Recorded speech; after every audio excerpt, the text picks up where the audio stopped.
Il faut être extrêmement vigilant par rapport au myocardite post-vaccinal. Parmi les vaccins, il y a du matériel génétique. Enfin, il paraît, hein.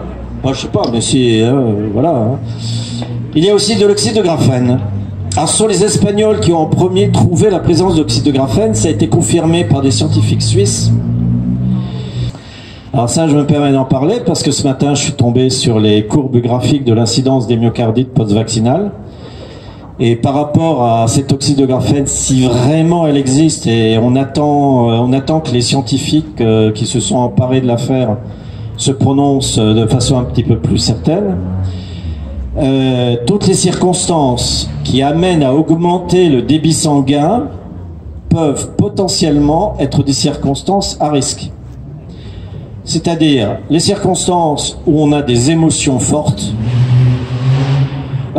du style l'entraîneur de foot qui comment dirais-je, attend la fin de la partie et son équipe marque un but et il est complètement excité et il tombe raide sur le terrain.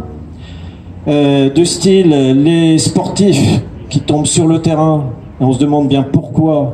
L'incidence des malaises cardiaques sportifs sur terrain a bondi de plus de 100 fois ou 1000 fois l'habitude.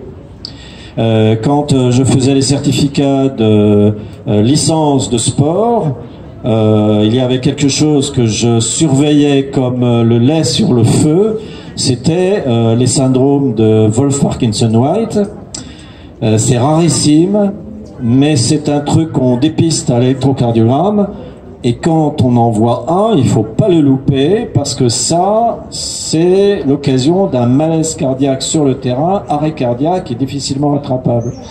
Donc c'est quelque chose qui m'a sensibilisé et donc in fine, sur mes 10-15 ans de carrière, je n'ai pas vu un seul Wolff-Parkinson-White. Pourtant, je faisais un électro systématiquement avant chaque licence de début de carrière sportive. Pour vous dire que c'est rare et que les arrêts cardiaques de sportifs sur le terrain sont très rares. Et là, on en voit de plus en plus. Donc, il faut éviter au maximum toutes les situations où le débit cardiaque va augmenter. Surtout que ce vaccin, c'est un peu une roulette russe parce que si ce que j'ai appris est vrai, quand Pfizer distribue ses lots, il y a 3 groupes de lots.